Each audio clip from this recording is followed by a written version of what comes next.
அன்பின் பிதாவே, இந்த காலை வேலைக்கா உமக்கு நன்றி செலுத்துகிறோம். ஆண்டவரே, மை துதிக்கிறோம், ஸ்தோத்தரிக்கிறோம், உடைய நாமத்தை மகிமைப்படுத்துகிறோம். நீர் பெரியவர், அற்புதமானவர், அதிசயங்களை செய்கிற தேவன். ஆண்டவரே, கர்த்தரே ஆவியானவர். கர்த்தருடைய ஆவி எங்கேயோ அங்கே விடுதலை உண்டு என்று சொல்லியிருக்கிறேன். பரிசுத்த ஆவியானவர் எங்களுக்கு கொடுக்கிற விடுதலையின் வாழ்வுக்காய் உம்மை துதிக்கிறோம், உம்மை ஸ்தோத்தரிக்கிறோம். ஆண்டவரே, எல்லா கட்டுகளிலிருந்தும் எங்களை விடுவித்ததுக்காய் உம்மை ஸ்தோத்தரிக்கிறோம். இந்த நாளில் வேத தியானத்தை எங்களுக்கு ஆசீர்வதித்து தாங்க. நேசிக்கிற இயேசு கிறிஸ்துவின் இனிய நாமத்தில் கேட்கிறோம் பிதாவே, ஆமென்.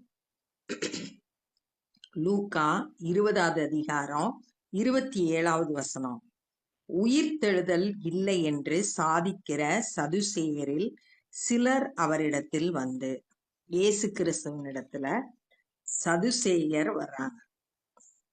இவங்க சதுசேயர் பரிசேயர் மாதிரி இவங்க ஒரு கூட்டம். ஆனா இவங்க உயிர்த்தெழுதல் இல்லைன்னு சொல்ற கூட்டம்.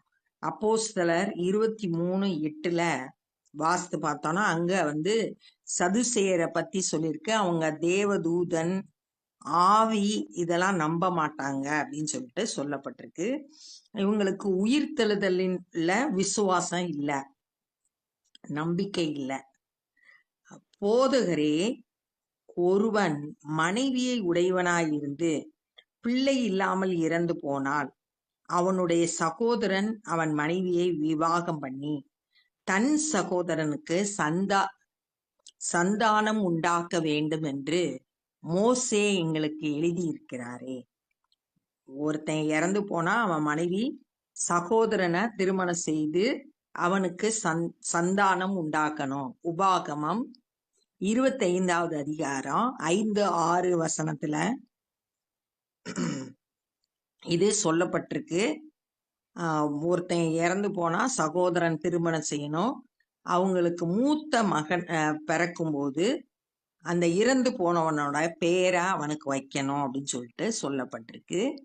அதைத்தான் இங்க அவங்க சொல்றாங்க, அப்படி எழுதியிருக்காரே அப்படின்னு சொல்லிட்டு சொல்றாங்க. சகோதரர் 7 பேர் இருந்தார்கள். இந்த சதுசேயர் ஒரு குடும்பத்தை குறித்து சொல்றாங்க. சகோதரருக்கு 7 பேர் இருக்காங்க. அவர்களில் மூத்தவன் ஒரு பெண்ணை விவாகம் பண்ணி பிள்ளை இல்லாமல் இறந்து போனான். திருமணமாகுது, குழந்தை இல்ல, அவன் இறந்து போயிட்டான். பின்பு 2வது சகோதரன் அவளை விவாகம் பண்ணி அவனும் பிள்ளை இல்லாமல் இறந்து போனான். 2வது 3வது சகோதரனும் அவளை விவாகம் பண்ணி, அப்படியே 7 பேரும் அவளை விவாகம் பண்ணி பிள்ளை இல்லாமல் இறந்து போனார்கள். அப்படி ஒவ்வொருத்தரா திருமணம் பண்றாங்க, இறந்து போயிடறான்.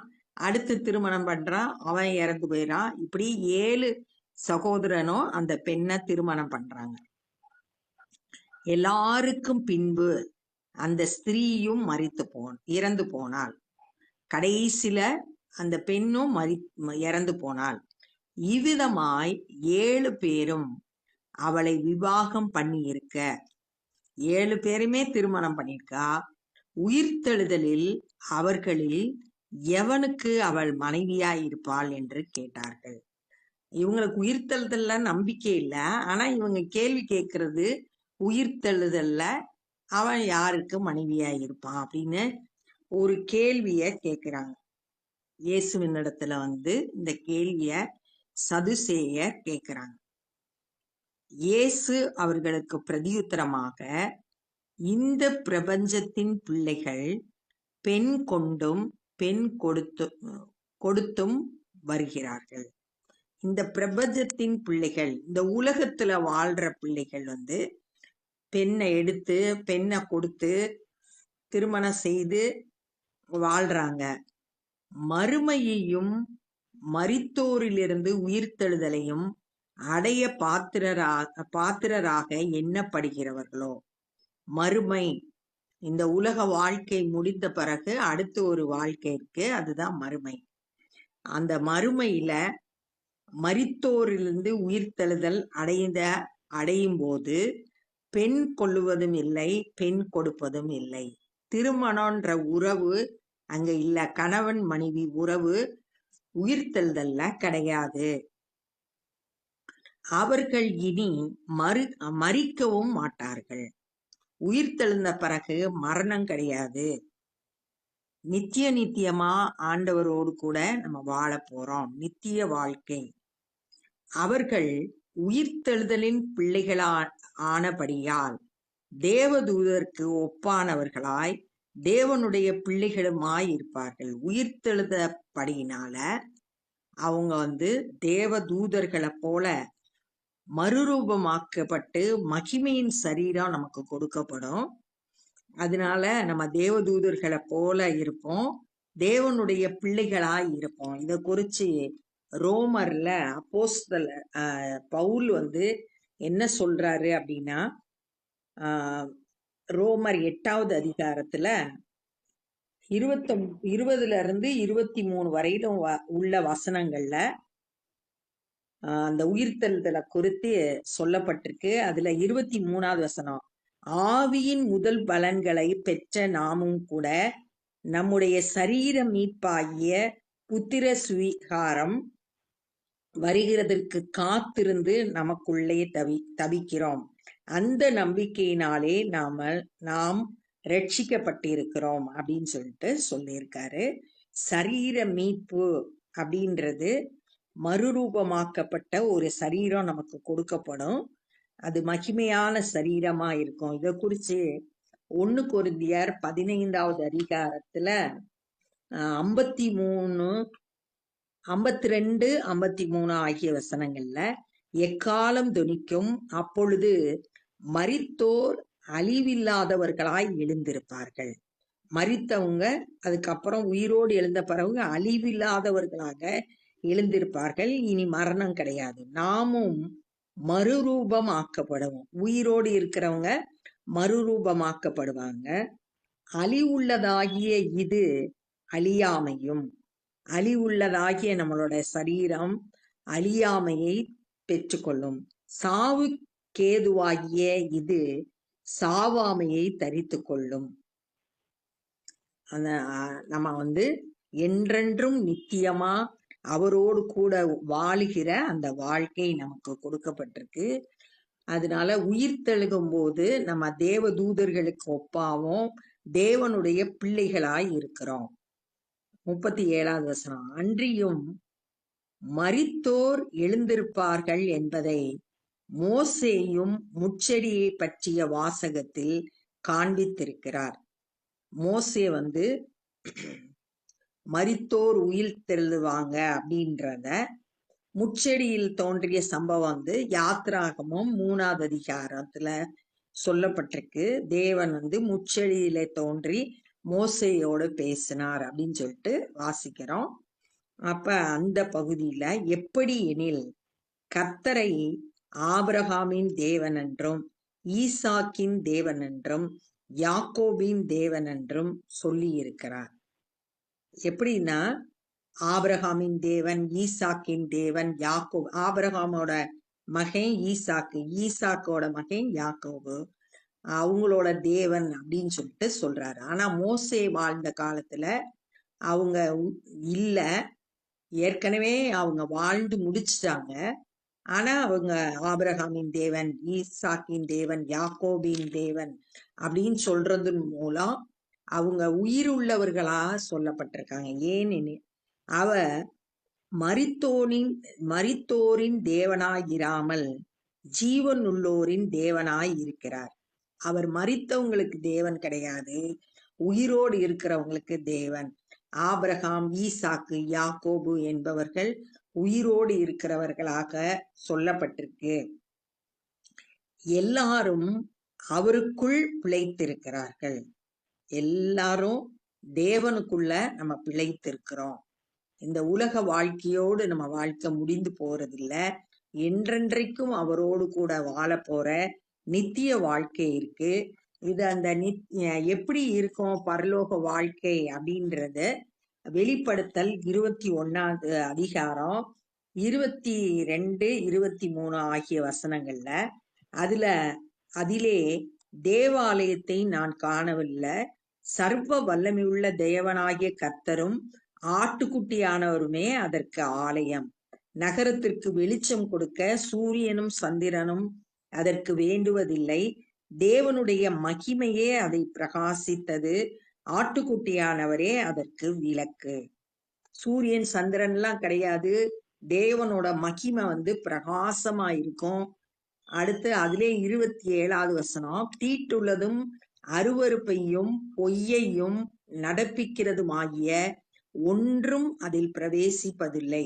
ஆட்டுக்குட்டியானவரின் ஜீவ புஸ்தகத்தில் எழுதப்பட்டவர்கள் மாத்திரம் அதுல பிரவேசிப்பார்கள். அப்புறம் அப்படி எப்படி அந்த பரலோக வாழ்க்கை எப்படி இருக்கும் அப்படின்றத அந்த 22வது அதிகாரத்திலையும் நம்ம வாசித்து பார்க்கலாம். அப்படிப்பட்ட நித்தியமான வாழ்க்கைக்கு நம்ம எப்பயும் ஆயத்தம் உள்ளவர்களா இருக்கணும். அவருடைய வருகை ரொம்ப சமீபமா இருக்கு. அந்த வருகைக்கு நம்ம ஆயத்தப்பட்டவர்களா, அவருக்குள்ள நம்ம பிழைத்திருக்கணும். பவுல் சொல்லுகிறார், இனி நான் அல்ல, கிறிஸ்துவே என்னில் பிழைத்திருக்கிறார் அப்படின்னு சொல்றாரு.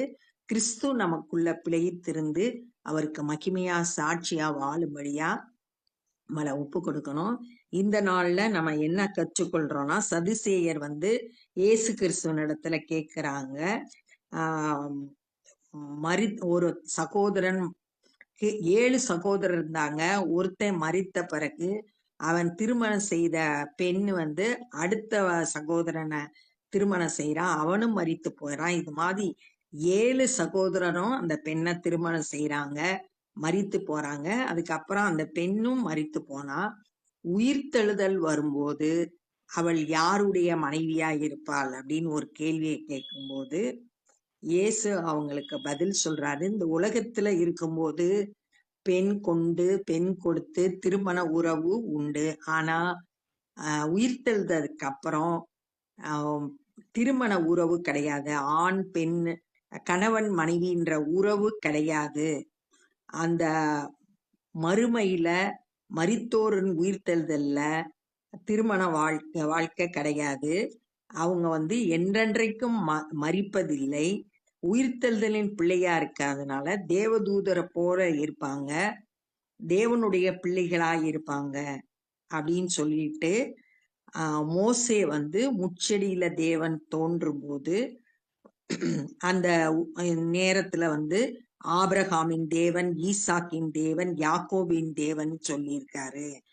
ஆபிரகாம், ஈசாக்கு, யாக்கோபு இவங்கெல்லாம் மோசே காலத்துல உயிரோடு இல்லைனாலும் அவங்களுடைய தேவன் சொல்றதன் மூலம் அவங்கள உயிரோடு இருக்கிறவங்களா சொல்லியிருக்கு. அப்ப உயிர்த்தெழுதலை குறிச்சு மோசேயே எழுதியிருக்கிறாரு. மரித்தோர் எழுந்திருப்பார்கள் அப்படின்றத மோசேயே எழுதியிருக்கிறாரு அப்படின்னு சொல்லிட்டு அவங்களுக்கு விலக்கி சொல்றத பாக்குறோம். அவருக்குள்ள நம்ம பிழைத்திருக்கிறோம். இந்த உலக வாழ்க்கையோடு நம்ம வாழ்க்கை முடியறது இல்ல, நித்தியமா இயேசுவோடு நம்ம வாழ போறோம். அந்த வாழ்க்கைக்கு நம்ம ஆயத்தமாகணும். அப்ப ஜீவ புஸ்தகத்துல நம்ம பேர் எழுதப்பட்டிருக்கணும். இப்ப நம்ம ஜெபம் பண்ணுவோம். அன்பின் பிதாவே, இந்த நாள்ல நாங்க கற்றுக்கொண்ட இந்த வேத பகுதிக்காய் நன்றி செலுத்துகிறோம். ஒரு மகிமையான வாழ்க்கை எங்களுக்கு வைத்திருக்கிறீங்க ஆண்டவரே, அதை நாங்கள் விசுவாசிக்கிறோம். ஆண்டவரே, நித்தியமாய் உம்மோடு கூட வாழ போற அந்த வாழ்க்கைக்கு எங்களை ஆயத்தப்படுத்துங்க. ஜீவ புஸ்தகத்துல எங்களுடைய பேர் எழுதப்பட்டு ஆண்டவரே கடைசி வரியந்தம் நிலைத்திருக்கிறவர்களாய் ஆண்டவரே நாங்க ஒவ்வொருவரும் வாழ எங்களுக்கு கிருபை செய்யுங்க. ஆண்டவரே, உம்முடைய வருகை மிகவும் சமீபம். விழிப்புள்ளவர்களாய், ஆயத்தம் உள்ளவர்களாய் ஆண்டவரே எப்பொழுதும் அந்த ஆண்டவரே வருகைக்கு காத்திருக்கிறவர்களாய் காணப்பட கிருபை செய்யுங்க. எங்க குடும்பத்தில் இருக்கிற ஒவ்வொருவரும் ஆண்டவரே உம்முடைய வருகைக்கு ஆயத்தப்படணும். இந்த நாள்ல சுவிசேஷ பணியை செய்கிற ஒவ்வொருவரையும் பயன்படுத்துங்க. அநேகர் சத்தியத்தை அறிந்து ஆண்டவரே ரட்சிப்பின் அனுபவத்தை பெற்று அந்த நித்திய வாழ்க்கைக்கு ஆயத்தப்பட கிருபை செய்யுங்க. நாங்களும் எங்களால் இயன்ற பணியை உமக்கென்று செய்ய எங்களை அர்ப்பணிக்கிறோம். நேசிக்கிற இயேசு கிறிஸ்துவின் இனிய நாமத்தில் கேட்கிறோம் பிதாவே, ஆமென். என் ஆத்துமாவே கர்த்தரை ஸ்தோத்திரி, என் முழு உள்ளமே பரிசுத்த நாமத்தை ஸ்தோத்திரி. என் ஆத்துமாவே கர்த்தரை ஸ்தோத்திரி, கர்த்தர் செய்த சகல உபகாரங்களை மறவாதே. ஆமென். God bless you.